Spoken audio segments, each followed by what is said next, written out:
Yeah, we're gonna get feedback now. I have to think about that part. I see you muted yourself, Seth. Is the room itself muted currently as well? We can hear you. Okay, I'm guessing the room system is muted. So if you go to the room, the PC to its Teams controls and figure out where to unmute the room. Do I have make, remove, bring?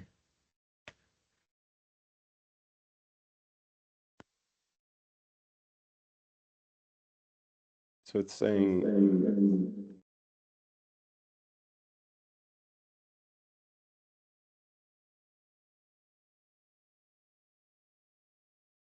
So the room system speakers are active. yeah, so it's saying that only select participants can unmute. So I think we also had to make the room a presenter, possibly. Yep, doing that right now. Okay, so the room and it's now muted. Let me see if I can unmute. I think you have to unmute the room system now, not her computer.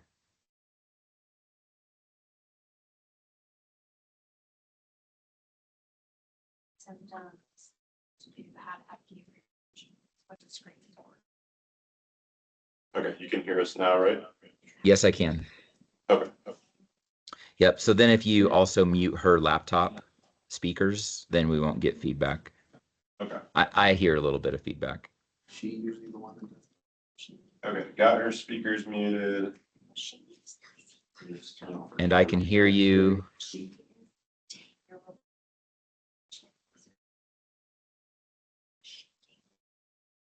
like, I can't do that. She's like, can't you force it. So I think I can't do that. So much strength is me. I can tell. And you just get wrapped in kind of USOB. You're part of their team now. Yes, that's what they decided. Unless you wanted the VVMC camera to somehow, I don't know, you can probably mess with that. So Seth, when you did whatever you did on her laptop, it stopped the screen share. Oh, yeah, I did stop sharing for just a second. Okay, cool. It's like, Mike, how old are you? Are you supposed to ask guys that are over 50? I asked, I work in behavioral health. There is no limits to what I ask. Well, I'll answer this one.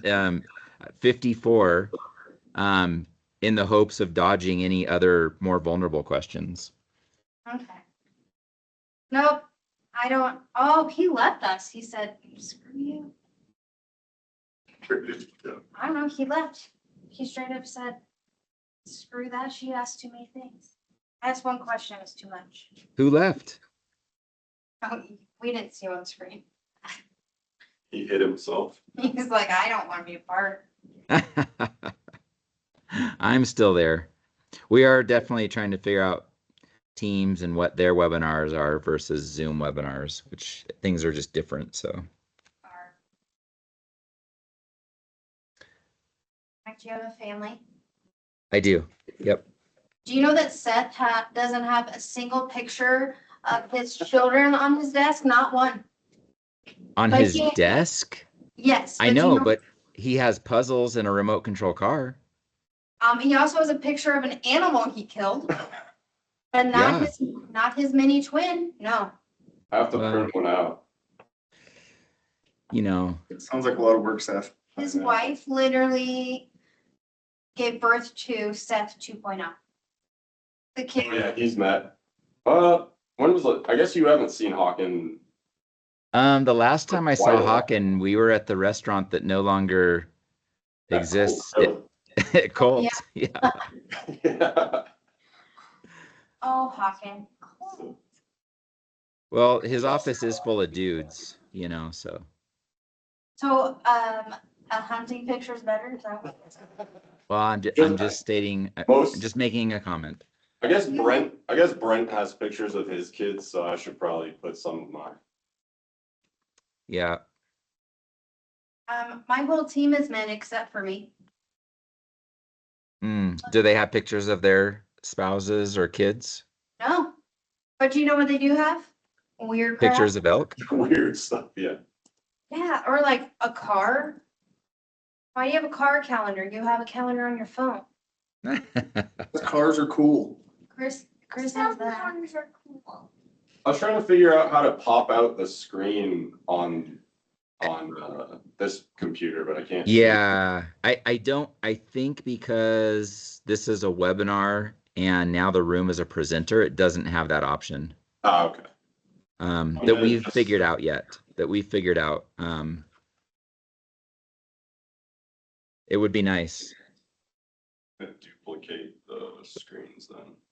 Yeah, yep.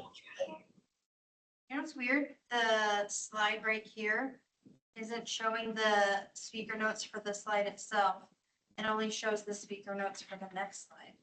Hmm.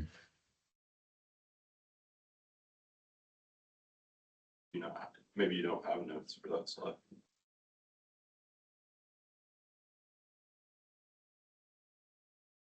But for your intro, did you make notes for yourself for your? I didn't write that crap. Oh, well then that's why you don't have notes. It'll only show you the notes for the. No, We show you notes if you write them. they took my bio part and they're like, can you write us something? And I said, I mean, not really. Is there like a presenter mode of this? This is that. This is our presenter mode. Nice. Why is there what?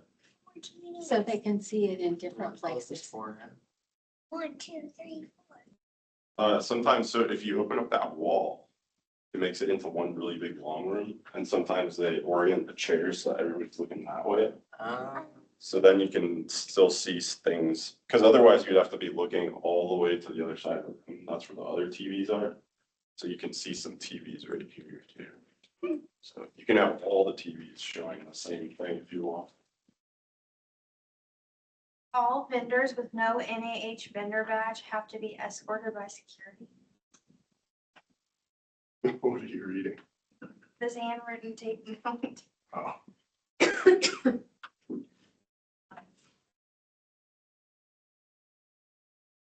I think you're good to go. You don't want to stay up from. Everything look good, Mike?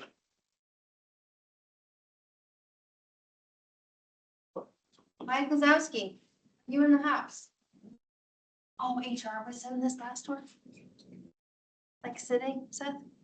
And I was like talking about some of our hospitals. I was like, Patrick Godham sounds like Groove.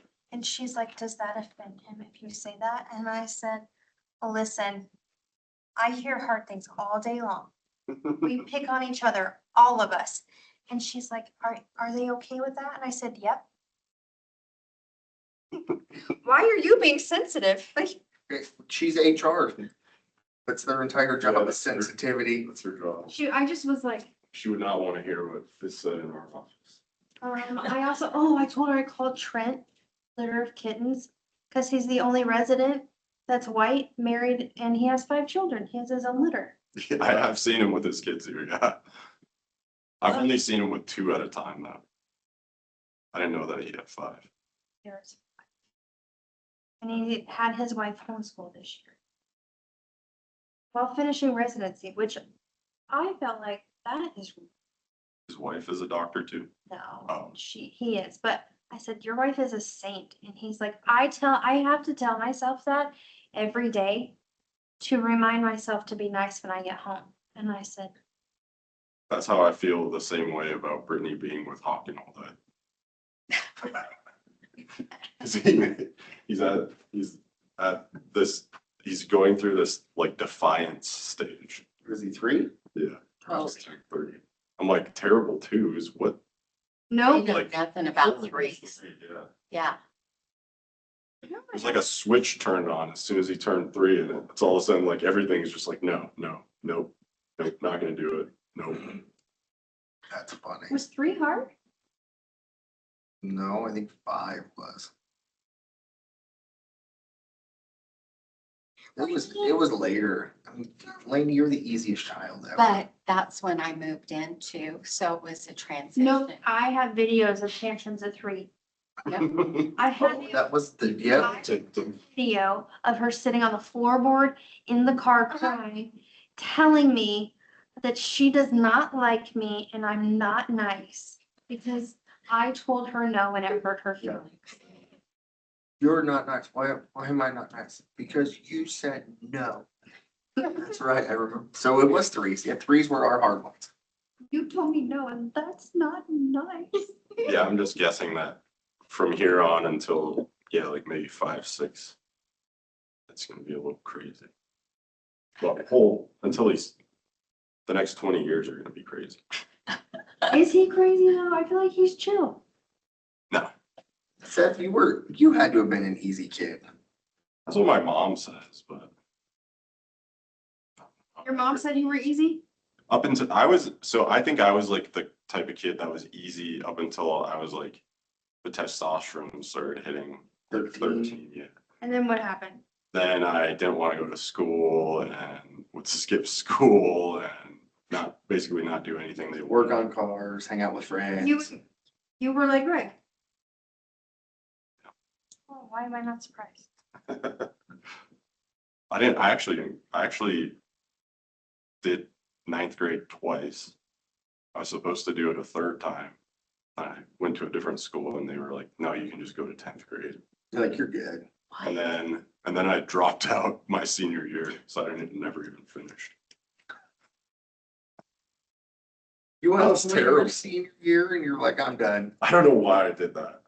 Man, I just wanted to work. Greg, you also did that. I did. I just wanted to work. So did you get your GED Yeah. or get a homeschool diploma? No, I didn't. I did my GED. So then I moved here. So Well, I that's was, right. You're from Minnesota. well, I was born here actually. Lived here till I was 10. Then we moved to Minnesota. And then I moved back here when I was 20, just turned 20. And then I got my GED. Because I worked for the city for a little, as a temp for like a little less than a year, because my dad was working there, so I planted grass. My job was to go around, like wherever, Thank you if you do. the sewer guys would like dig up people's yards and Oh, stuff. yeah. Then we would come behind and plant either grass seed or sod. Sod. Got to go in. That's funny. That was all we did. So, Huh. pretty good gig. Yeah, I had no desire. School, I'm like, this isn't gonna get me anywhere. I tested really well. So I tested in the top 10% of my class all the time. I just was like, I'm not doing the homework. That's Yeah. my turn. That was my major hang up too, is like, I was fine taking tests, In class, I you was know, good. like I passed my GED, no issue, Yeah. without doing any studying. It just, it was a thing like, I'm done with school. I don't go to work, get off work, and it all goes home with me. Right.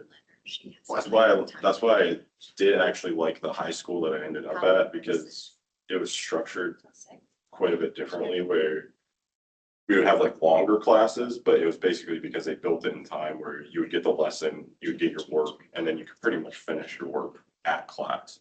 So I did a lot better with that. Yeah. But yeah, if it was like, once school's done, it's like, no, I'm gonna go outside and ride my bike or something. Yeah.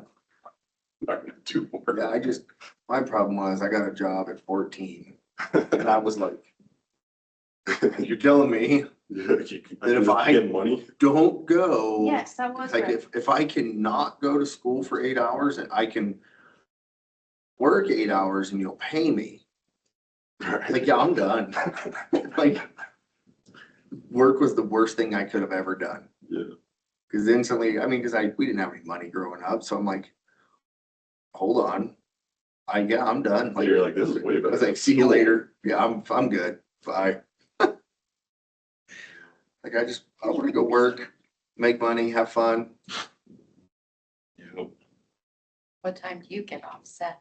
Right now, Yeah, I gotta run back down to the office and then, You done in the dungeon? Yeah. The old Marcus J. Lawrence wing? no, we're actually up in like probably the newest part of this building. We got a nice office. Yeah, What's the floor that nothing is on? Is it three? yeah, three. Three's completely empty? Yeah, well, well, there's tons of stuff stored up there. That's like where we store a bunch of our. I'm like, that's not empty. Why is it not? It's creepy. Like directly below here is a big empty space too. There's like some engineering stuff down there, but there's like ground There's secret floor. stuff. They didn't even. pour That's flat Well, hello, ladies. What is good to see you again. Directly below us, right there. What's There's that an house? elevator. There's an elevator right there, Right. and it goes down to just a big empty space. Sad we should go down there. Yeah. Put up some chairs, like Next tie time. down there. Oh, there's like air handlers or something down there. And like all the way back behind them in a corner, there's like a chair set up down there. Somebody's napping. 100%. I want to know who it is. I don't know. I want to be friends with them. Yeah, one of those guys, but all right, I'll see you guys later. See you later. See you I Sunday. print a picture off of your kid. All right. Not much. I'm gonna learn about Not staying, something, getting old. yeah. He showed, Nancy, isn't about, are we learning about getting old? yeah, he showed up for the first presentation and I texted him, I said, you don't want to be here for this one, we're talking about mental class. And then he's like, oh yeah, I have to be like. We do. She bragged you to be Oh, here. Nothing. Sounds that she bragged you to be here.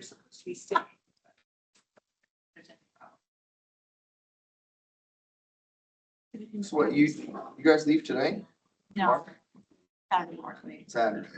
Oh, of course, can't buy it. Time misbehaves. They're gonna be out of. Time misbehaves. Good. Looks like that. No, But I honestly, right. threatened him with bringing you. No. Me, what am I gonna do? Bethany's right. I don't know why. He loves church. It'll be good. He loves it there. He always seems to have a good time. He always tell it like You want to camp? yeah. Is that the week you guys are gone? All the things. Oh, gotcha. They leave Sunday, come back Wednesday. Oh, okay. And when do you guys come home? Wednesday. Wednesday. Mhm. Is the school closed or is it Tay? It's Tay and Stephanie. It's like, somebody. Yeah, because that was. Sorry.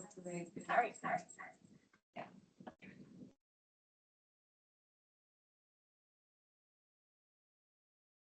That'll be good. Mhm. All right, how are you guys seeing on your side? I see Maggie's audio is still on. Yes, Gotta mute. I'm muted. Okay. Well, I thought I Got- muted myself. You muted, but your speakers are still active and that creates feedback as well. So So how do I turn that off? I think you did it now. You turned your speaker volume on your laptop all the way down or you muted them, it looks like also. Yeah, I muted it. Is that Yeah, good? there's microphone and there's speakers. Both have to be, typically microphone is muted and speakers are down at volume 0. Sad. So I don't hear it any longer. So whatever you did, Years that ago? took care of it. 7 years ago? Perfect. That's what I told her. she could get. That's awesome. So if you guys are feeling good, I'm going to leave. I need to head out to Entire Care East. I feel bad too. You guys feeling good? Although I think so. Anything I need to do, like, I can just check Yeah, the maybe questions in the Texas chat current. like a regular thing, right? Okay. Yeah, yes. Do you see where that is at the top of the screen? Yep. So you have your chat and you have your Q&A. People could write in either one. Okay. All right, you. And if people Everybody under God's green. write in the chat, you should see a little notation that someone did. Okay. We've been told. Yep, I got that. Yeah, So was- I just said Just something one in of the, us. It's in all there. three of us that have been. I was Got like, it, thank you. you guys are a little much. Cool. There you go. Saturday will be I guess interesting. Jeremiah's here. Thanks, Mike. I Yeah. appreciate it. Okay, I haven't seen you bet. Jeremiah in 30 years. Yeah. You're not gonna go yourself. Him and I were kids. Like, What is he, like 45? I think you and I are like the same age. So I'm 48. Okay. Robin, Hey, hey, Greg, fancy seeing you here. I know. How are you? Hey, Sasha, how are you? Good thing.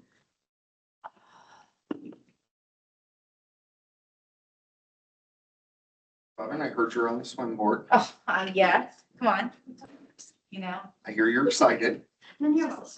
taking over one thing at a time. That's how I like to do it. My kids like something, I'm like, oh, okay, I'm gonna slowly just let it become my whole personality. What? The swim. It's like, I heard you're on the swim Hey, board. I'm Phil. like, Good, how about you? I'm not good. Heard that they text us at 9, a group chat so late. I was like, okay, well, if you want to be up at 5? PM? Yeah, who wants to be up at 5 saying, guess what is on my No, mind? what you do is you text them back at 4:30 in the That's what I'm morning. saying. 5, 8. I know some people will be like, I like that message. I'll be like, oh, I know that I told them I didn't volunteer myself for the swim board and they're like, oh, okay. And then we and voted then you they in. still voted me in. And you got voted in, Nancy. Fine. Nothing. That's a good picture. I said that's my favorite haircut on Nancy. I like it. I love her hair now. The asymmetrical bot, like, Her hair now is very Texas. Who's here? Like, Yeah. yeah, Marty. Okay. Marty's like, you're going to the pool after this? And I was like, yeah, my daughter has swim. She's like, oh. Oh. am I gonna go to the pool? Hello, how are you? Fine, how are you? Good. Kids find a swim. Yeah, and in my work clothes. Your fancy pants.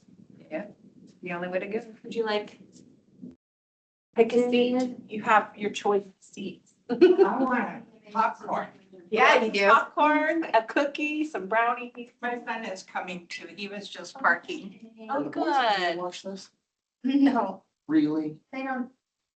No, they're gone, all gone. There he You is. hit a speed burst when you Bunch of got flaggers. You hit a speed burst. The speakers. Yeah. Oh, look, sunflower seeds. I'm gonna plant them for sure.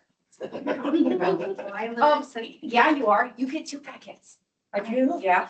And then you get two. All Go home right. and plant them. Yeah. These are the great best pollinators. Oh, and they're mammoth, so they're gonna get real big. Yeah, my property has about a couple thousand bees on it right now. Really? They would love it. Tell them to come up to Clarkdale. Everything that I you know. can just move in. What did you plant to make them come? I said, yes, ma'am, I will get those for you. Every flower I plant, it's just, everything is alive right now. Ooh, But we're rural, I have no neighbors, so bees from all around. Look, maybe we have food. I don't care if they go to my neighbor's house, but What do you consider rural? Like how far? Yeah, what does that mean? My closest, well, I mean, it's not rural, but my closest neighbor is probably like a quarter mile away. Oh, That's nice. Are you in Corvo? Yeah, What part? it's like right before it turns into Page Springs. Aspis? Right before the cattle guard, Winter Sun. Oh, yes. Is that before Aspen's? Yeah, no, he's to the right-hand side of Mark and Lizette by the beans. Oh, Young Beans. Yes. Not the old Okay, beans. well, take your seat, lady. My water is over there and I got another water. Yeah. Yeah, I gotta do it.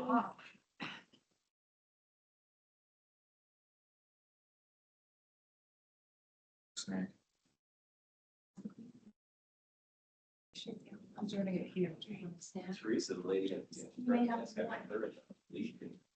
I can't grow anything. Oh, great, killing stuff though. me too, but I'm trying.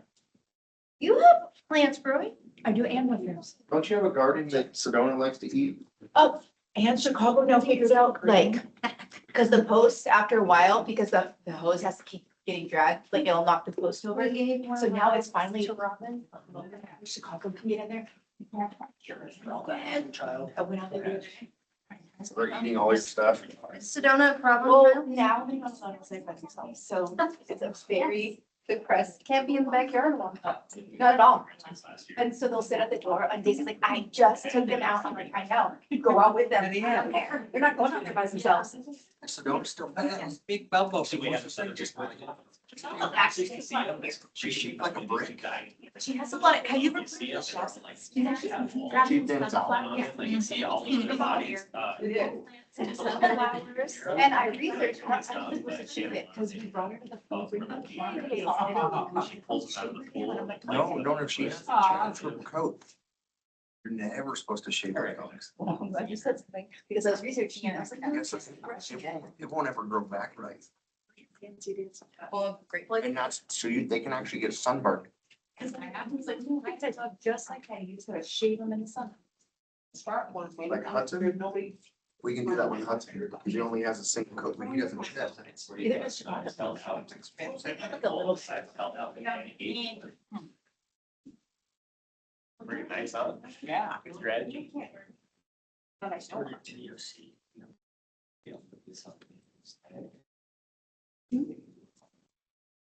Ow. Bill, Well, I think it's 5 o'clock, so we'll go ahead and get started with our presentation. You gotta stand up. Okay, well, you guys are gonna hear that on repeat. Good evening, it's 5 o'clock, and we'll go ahead and get started. My name is Penny. I'm the physician and provider liaison here at the Verde Valley Medical Center and for the surrounding areas. It's my pleasure to welcome Nancy Payne, licensed professional counselor, up to give a presentation about aging and mental health through time. Nancy's care philosophy is very an encouraging communication style. She wants patients and clients to feel seen and heard while recognizing that each person has their own unique needs. Nancy collaborates with a skilled team, referring clients to primary care physicians, obstetricians, psychiatrists, and other specialists as needed. Nancy offers holistic, compassionate care to children as young as 2 years old and veterans and individuals battling addictions. She supports clients facing anxiety, depression, grief, trauma, and/or ADHD through evidence-based therapies, including cognitive behavioral therapy, dialectical behavioral therapy, eye movement desensitization and reprocessing, and trauma-focused therapy. Sessions are available both in person and via telehealth. Nancy's professional achievements include that she has earned her master's degree in professional counseling from the Grand Canyon University and is currently pursuing her doctorate degree in clinical psychology from California Southern University. She is a member of the American Counseling Association. Would you please welcome Nancy to thank you. All right. Yes, I've been in school a long time. You're welcome. Well, we're gonna go ahead and get started because it's 5 o'clock and everyone wants dinner at some point. And by that, I mean me and you, I'm sure. Okay. All right, today we're going to be talking about aging, which we all have been doing since we were born. You're welcome. You've grown and now you're not. Now you're shrinking. Or what the orthopedic people have told me downstairs next door. We're going to talk about supporting our emotional and mental health in aging in ourselves and in those we love. Our 3 key points today is behavior is communication. So every form of behavior, every facial expression, the way you sit is communicating something. I'm going to take my phone out of my pocket. Something to someone at some point all day long. We're also going to talk about how loss drives emotional changing and aging. So we experience loss throughout life and in different forms, not just in people, but in things. And that definitely changes our emotional reactions and responses throughout connection. And then connection matters more than correction. We're going to talk quite a bit about that. But if you grabbed yourself a snack, you can see that there is packets of sunflower seeds. I don't grow them, I'm just gonna be honest, but I like the way they look from afar. So I want everyone to take home some seeds today because we're gonna talk a little bit, oh, they left that in my way. Second. How seeds, yep, just like seeds, what we see on the surface isn't just the whole story, but there's always something deeper happening underneath. And so I want everyone to take that home. I will be honest, before I worked in mental health field, I worked at a church and talked with a bunch of little kids for like hours on Sunday. So everyone has to take something home because you're not going to remember it when you go to sleep. So you're going to take a packet. You can plant them if you want. I won't know. Or I might. You never know. Someone may tell on you. I'll tell you the information included throughout today's presentation is evidence-based and came from research from the National Academics, Professional Pediatric and Psychiatry Organizations, the NIMH data and aging research, because the goal is to better understand how our behavior, emotional health affects us as humans and changes throughout life. Right, let's get started. Right, the first thing is behavior is communication. So the idea that behavior communicates comes from a person-centered and geriatological, that's a big word, we're going to just call it like our old self care models, which encourage us to understand the individuals behind behavior rather than focusing on the symptom itself. So instead of immediately asking, how do we stop this behavior, the person-centered care asks a different question. So what is this behavior trying to communicate? That shift changes how we respond, and it moves us from frustration and correction towards curiosity, compassion, and understanding. And I will be honest, that is much easier said or read than it is done.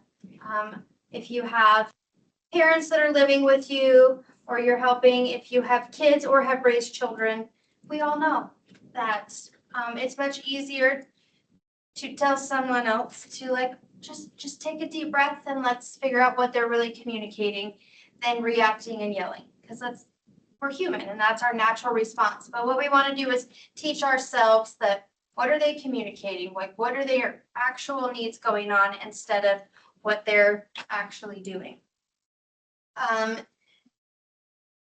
Behavior rarely exists in isolation. So underneath irritability, withdrawal, resistance, or emotional reactivity, there's often a deeper story involving fear, grief, pain, or confusion, and loneliness, loss of control, or unmet needs, specifically emotionally, definitely lie there. So that seed, actually, Delaney, can you grab me a packet? Thank you. The seed metaphor connects closely to that idea. So if we looked at a seed, well, if I opened this, I'm not going to, because I will make a mess. That's just who I am. All you would see is something that I would vacuum up normally. Let's be honest. I see it on the floor. I'm going to get a vacuum. I love to vacuum. I love to vacuum, not this carpet, but the carpet that you can see the pretty lines, you know? I want the pretty lines. This, you see nothing. It's lame. But if you open up these seeds, you're going to just see something that is small. And are these black? Well, they're like, those are the big ones. I actually do plant the little ones, but they look like round and they have lines. Okay, they look like the kind you'd eat at a baseball game. Because you can probably eat those ones because they're the mammoth ones. And those are gonna get big. I'm not eating them. Unless you throw some salt in this bag. All right, so if you look at the seed, it just looks like gray and white, and there's no salt. How unfortunate. So we're definitely not eating these ones. But the potential here is really much bigger than what this tiny thing is. I have questions. I get curious also. my brain doesn't stay focused often. So now my question is, are the ones that you get at the baseball fields, can you grow those? Now I wanna know. Okay. All right, we're gonna get back, I'm gonna get back. I'm gonna go back to reading. All right, if you judge a seed by how it looks while sitting in your hand, you completely miss its potential, its process, and everything still happening beneath the surface. But human behavior can work the same way. So what we see externally may only be a very, very small piece of a much larger emotional experience. So before we label someone as stubborn or dramatic or difficult or manipulative, resistant, if you have a teenager attention seeking, that happens. We want to pause and consider what may be underneath that behavior. Are we experiencing fear? Is there loss? Is there anxiety, pain, or grief? Are they just feeling a need to control?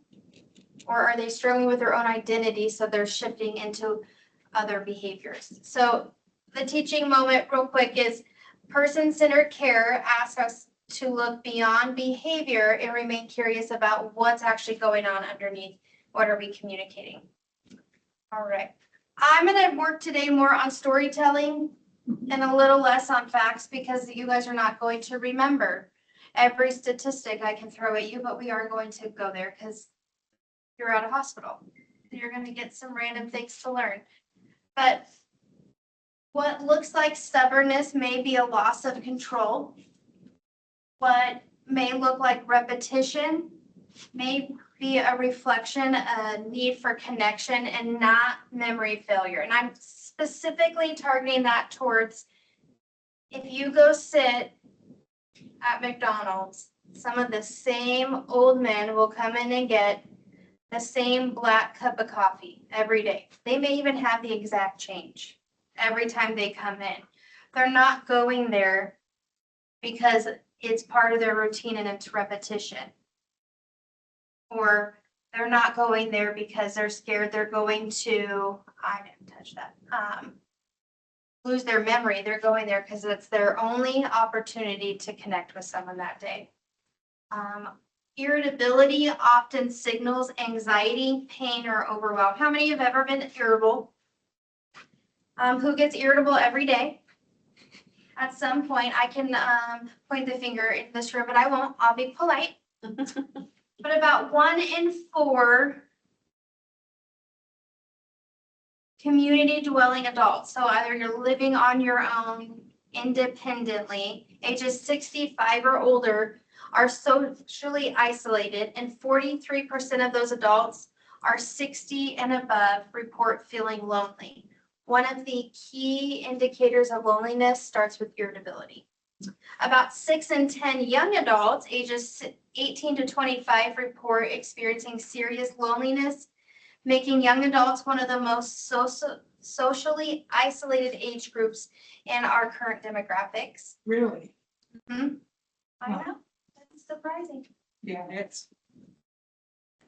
1 in 3 adults ages 3 to 49 and nearly 1 in 4 adults ages 50 to 64 report feeling lonely or socially isolated, which is a very interesting thing. The national academics report that approximately 1 in 4 adults overall experience loneliness to the point of engaging in behaviors that require additional interventions from police or other medical professionals due to having no community or support. I'm going to tell you a story about this picture because this is how we remember things. Is the individual, the like other young adult in that picture, her name is Kayla.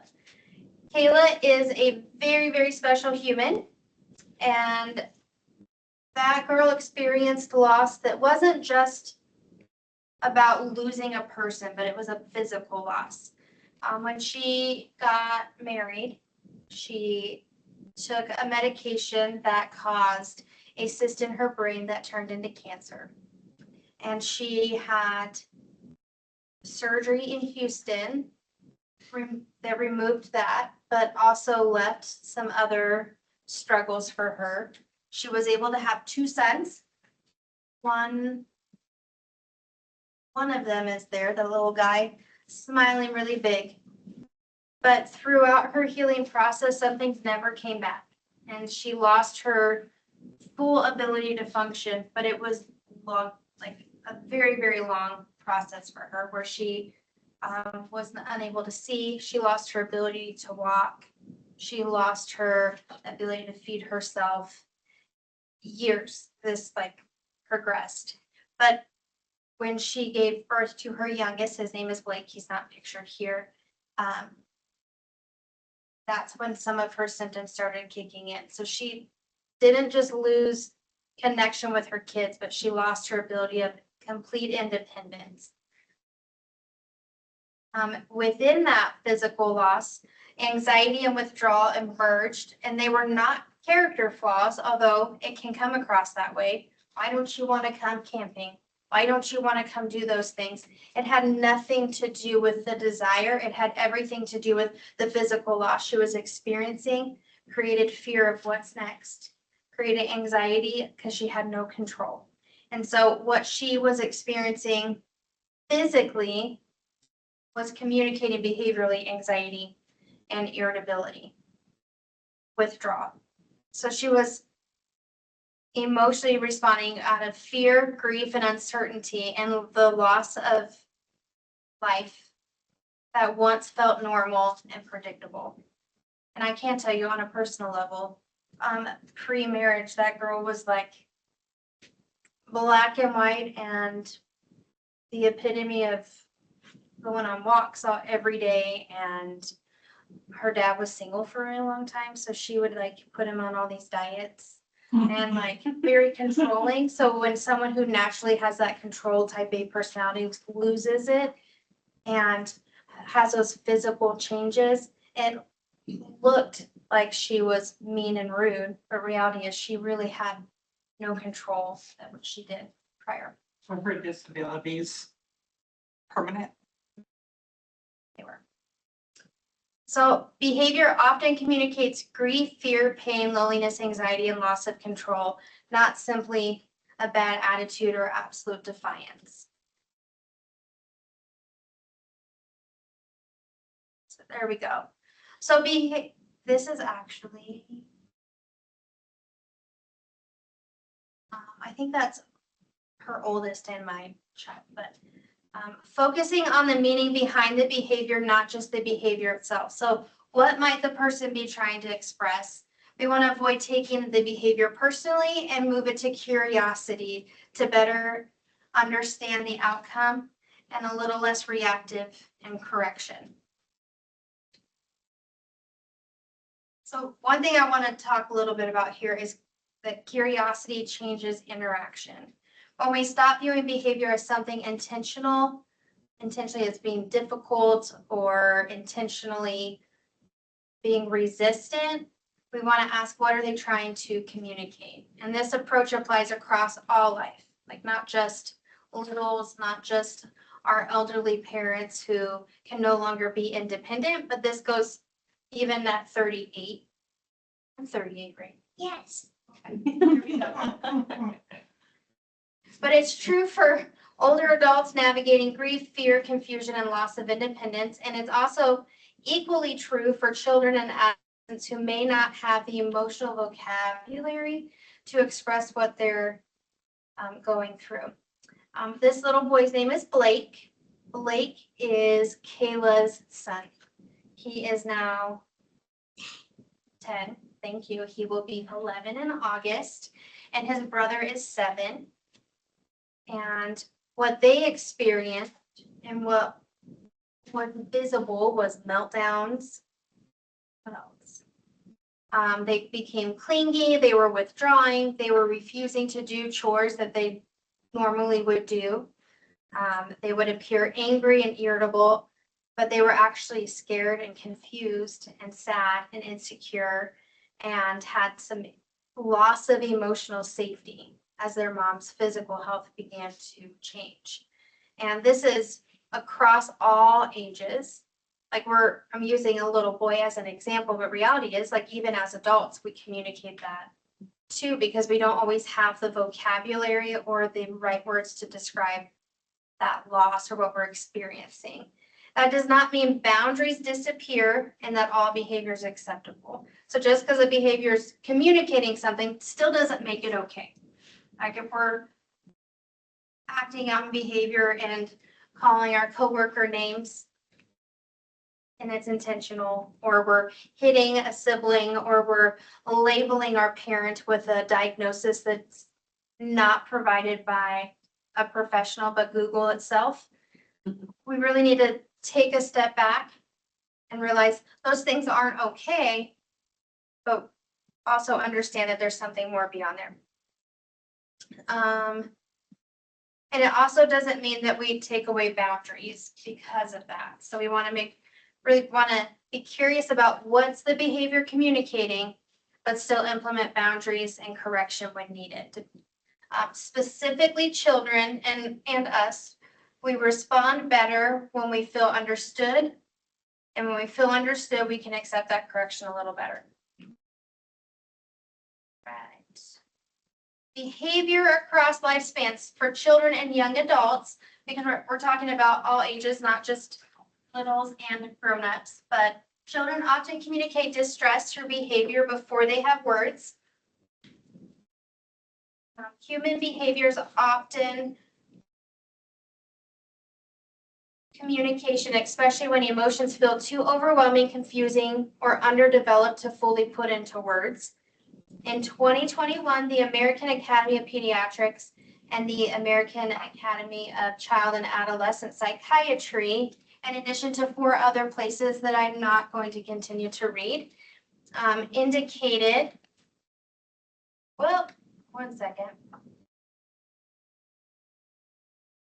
A national emergency in 2021 for mental health. Can anyone tell me what happened around that time? COVID. Why do you think it affected them the most? Isolation. Isolation, no social. It's all adults they look forward, like look up to, freak out. That too, yeah. But isolation, they went from daily peer interactions and scheduled events and sports and outlets to nothing. And so 2021 was not just a national crisis for COVID pandemic as a whole, but within a year, we had a national crisis of mental health. Young adults ages 18 to 25 have among the highest rates of major depressive episodes, specifically with diagnosis. So what's underneath what's going on?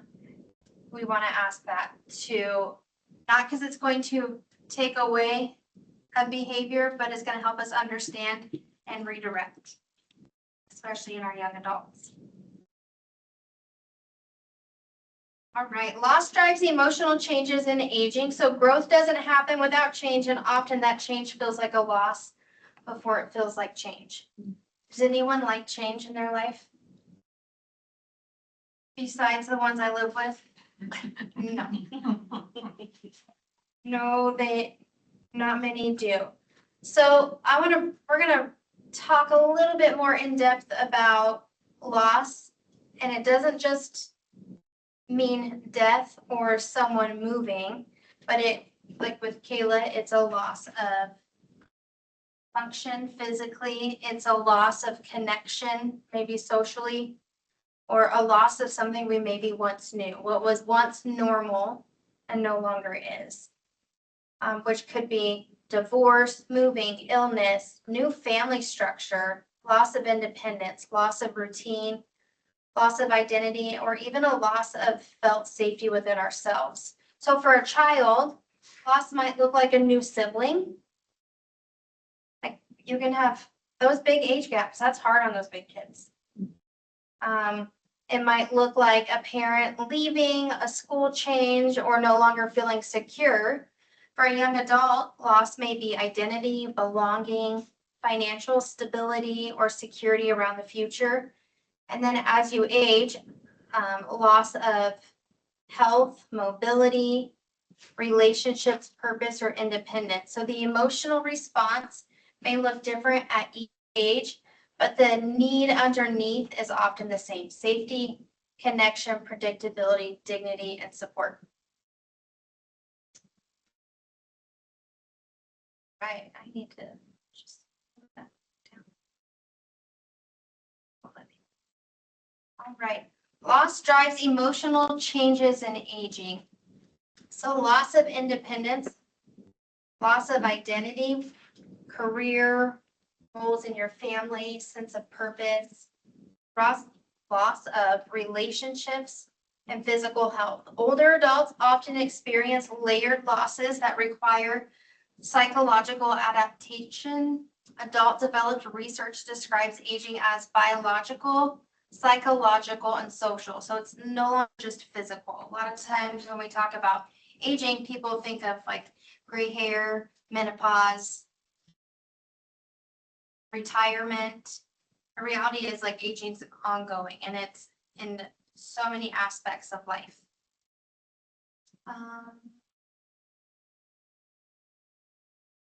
Sorry, 1 second.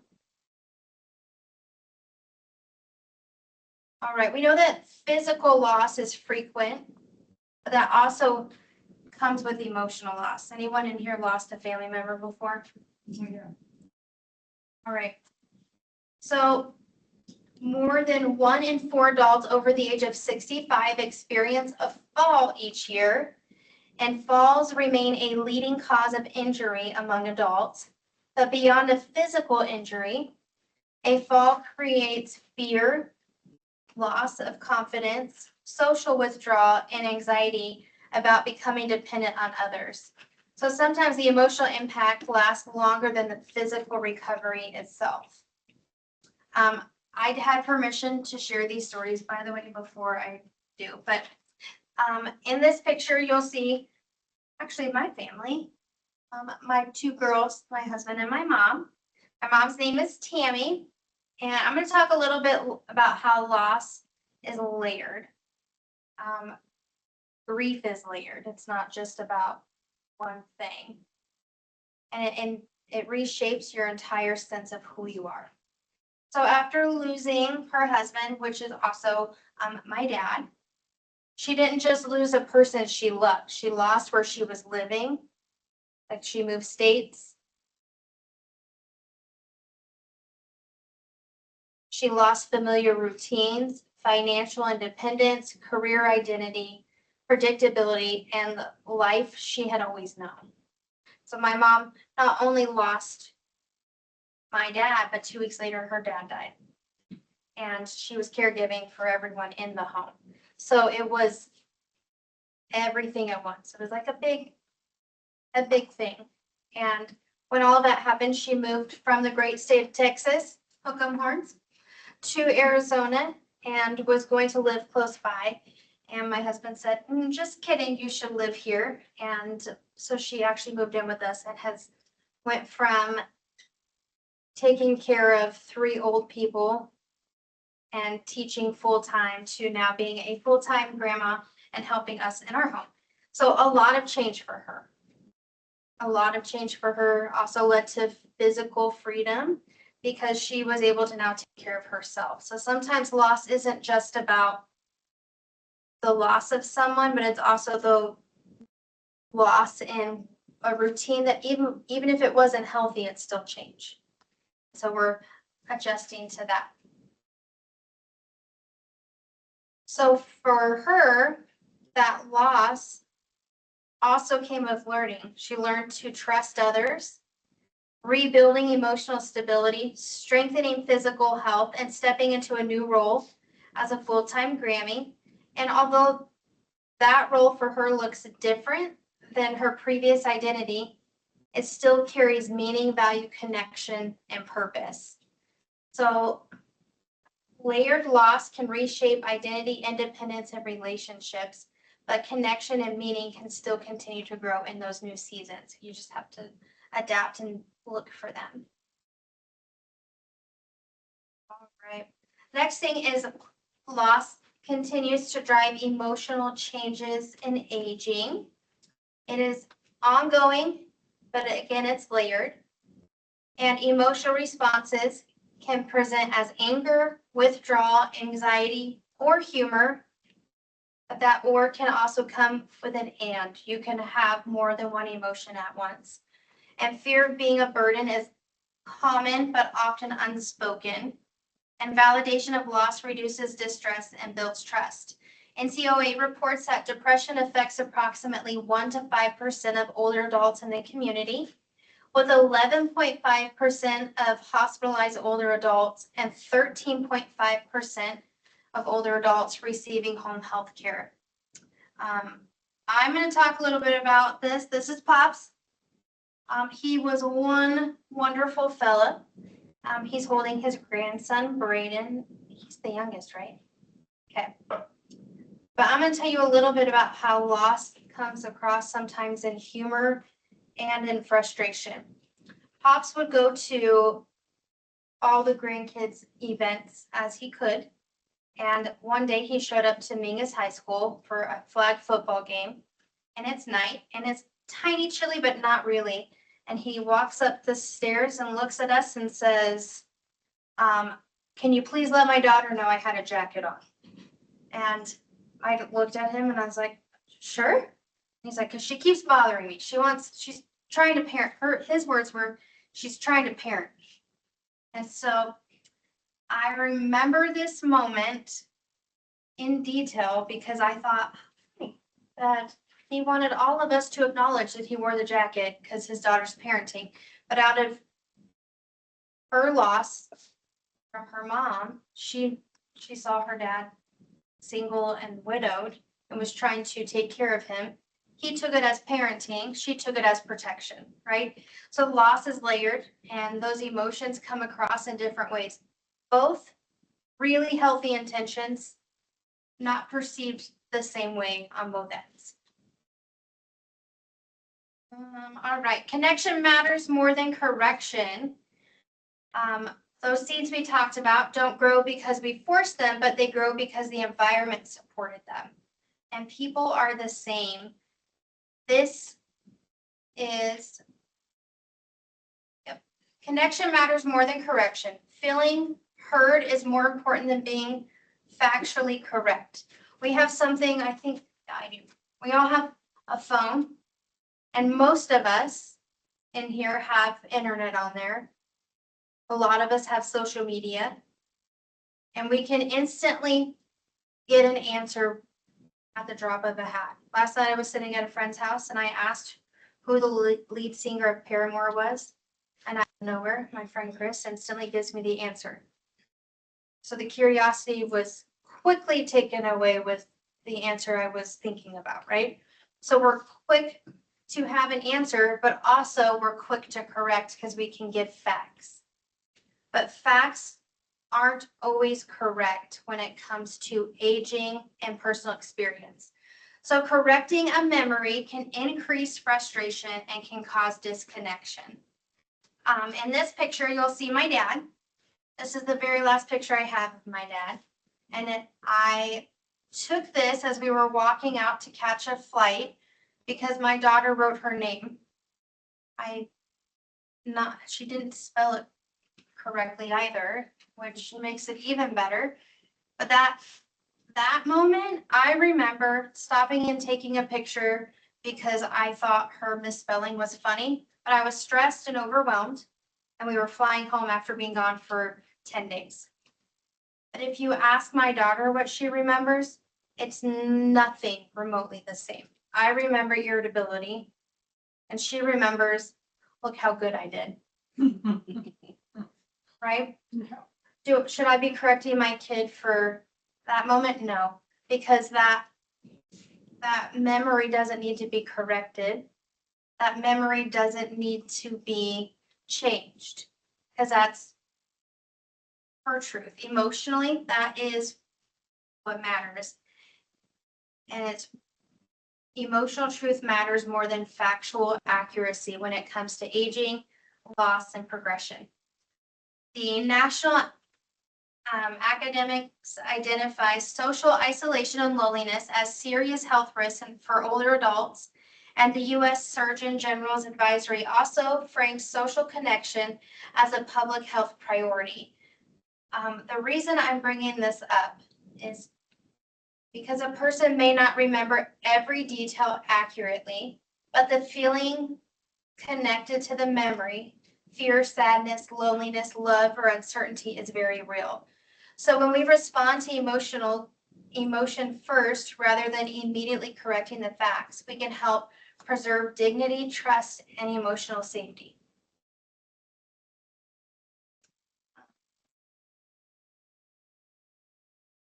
In healthcare, caregiving, parenting, and relationships and emotional presence often leave the deepest impact, and people remember whether they felt safe, valued, comforted, and connected. So the teaching moment for this is long after details fade, people often remember the emotional experience of being with someone more than the task they completed.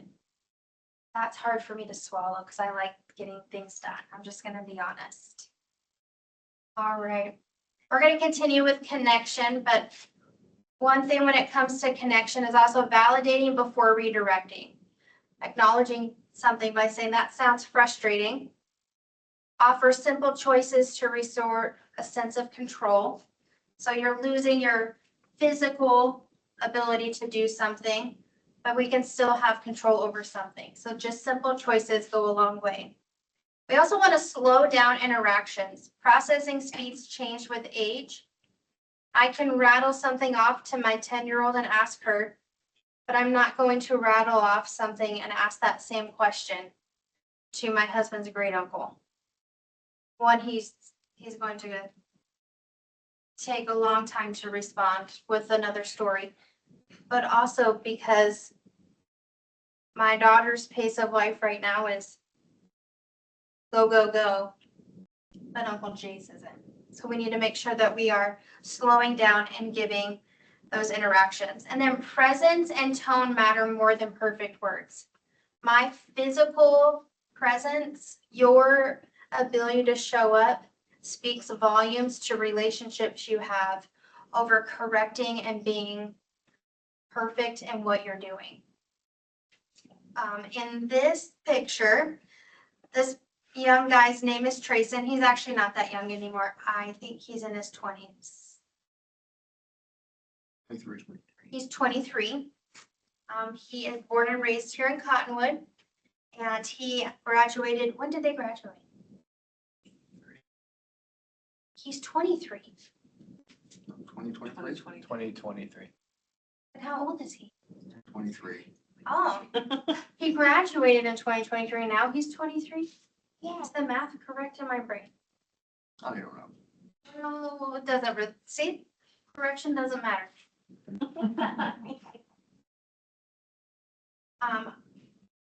I have this picture of Trey with my daughter on the back of a quad. They actually were out riding horses that day.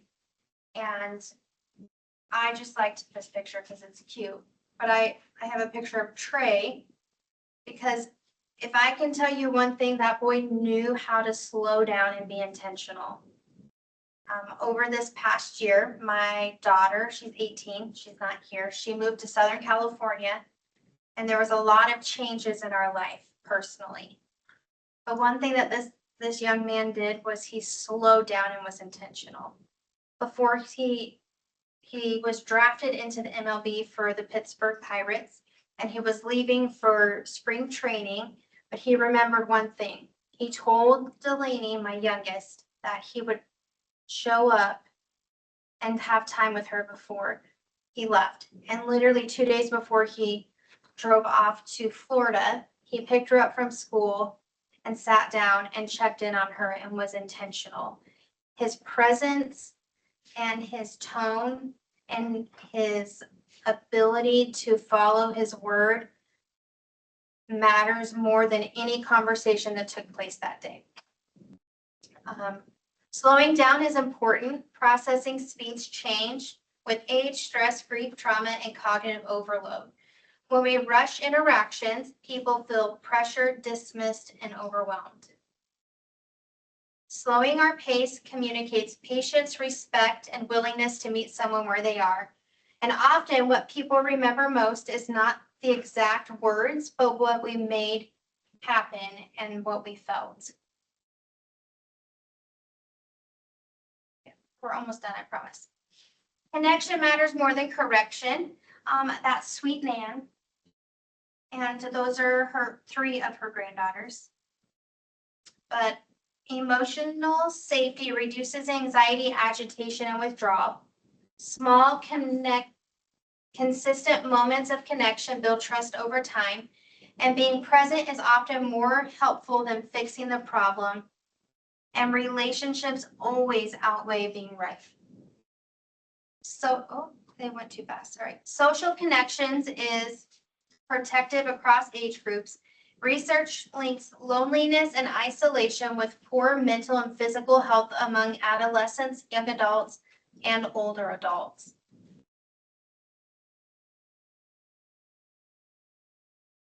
As caregivers, family members, and providers or friends, we sometimes feel pressure to fix the problem or find the perfect words, but often presence is more healing than problem solving.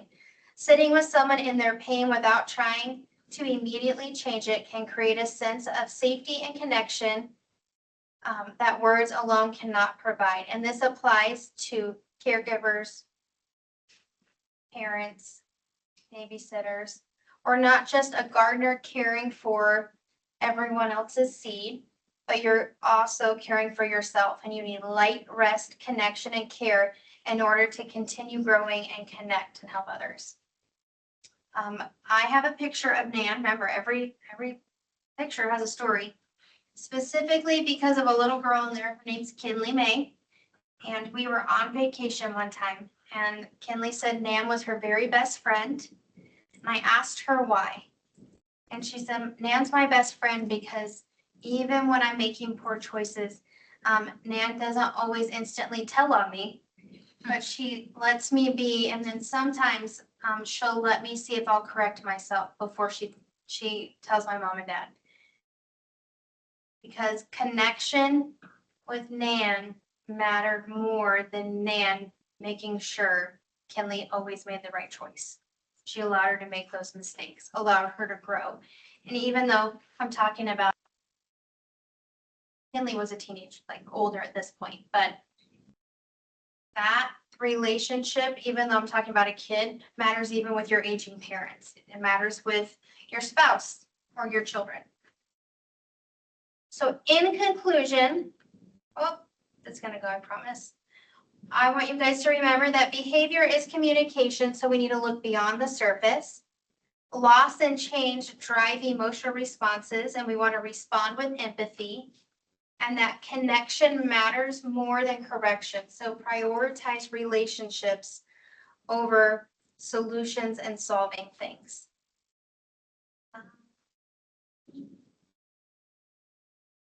Any questions? Yes, ma'am. I have a question.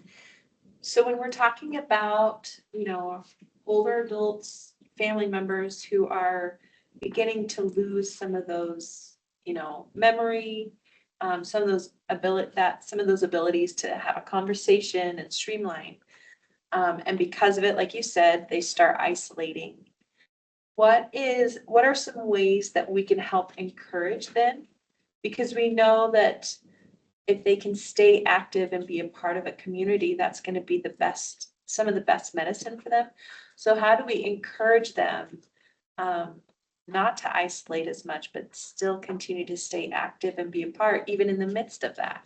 Model it and join them. You can tell me to go work out all day, but the reality of me showing up to the gym in this season of life is pretty slim unless you're there with me. But if you're gonna take someone alongside you, they're gonna join you in that process instead of isolating. The best way to get someone not to isolate is to partner with them and take them with you. Otherwise, we're gonna continue to do that and withdraw. And another thing you wanna do is encourage them to keep going in what they were doing. A lot of, like, when people retire, what's something that you look forward to? Not working, right? The reality is when you stop working, you lose that sense of community and connection and daily routine. And you're not just losing an 8 to 5, 9 to 5 job, but you're losing a huge social outlet that is really prominent and you've had it for decades. And so if someone's going to retire, I always want to encourage them, before you do that, what are you engaging in? What are you now doing with your time? And traveling only happens periodically. So if you are choosing to do those things, what Bible study, what community workout class, what are you going to go volunteer for hospice? Hospice is a great place to volunteer. Are always looking for that. Northern Arizona Hospice is across the street. Feel free to check them out. But we want to make sure that those people are engaging in that. And also providing them ways to do that. If you are no longer able to drive, there's ways to do that. In fact, Verde Valley Caregiver Coalition, Miss Penny went and got some magnets and different things from them because they can provide rides to places, not just medical appointments, but shopping and different things as a resource so we can keep them moving and keep them active and keep them in the community without driving where it may be unsafe or legally they're not allowed to, or we don't feel safe with them behind the wheel, but still giving it that access and support. Any other questions? Okay, well, thank you guys for coming. I appreciate it. Make sure you grow your little seeds personally. And if you want in your garden, and have a great evening. Thank you. There is some information materials over there as well for Verde Valley Caregiver Coalition. It serves all of the Verde Valley. There's like a brochure and magnets and how you can get involved. It is all volunteers. And so it's a great organization. There's also some magnets over there. I don't know. This is Mental Health Awareness Month. And so May is just a highlight of mental health. I think, Nancy, you could probably help me with the statistic, but I want to say 1 in 5 people experience mental health issues on average. 1 in 4. 1 in 4. So I don't know if anyone's familiar, but 988 is a phone number that you can text. You can go online on the website. You can chat. You can call 24 hours a day, 365 days a year. And it will connect you to someone if you're experiencing a mental health crisis, or, you know, maybe have some suicidal thoughts, or somebody you just need to be able to talk to someone. So this is a federal phone number that is available to everyone. So there are some magnets that just talk about that, that you can slap on the fridge and you're like, what was that number? Or, you know, you might have a loved one or somebody, your neighbor. You're like, oh, well, they seem like they could use some help. And it's just a free federal number that's available all the time. So feel free to take those and please eat some snacks. The brownies are good, I promise. I didn't make them, so they're delicious. So thank you for coming. Really appreciate it. Thanks for having us. Absolutely.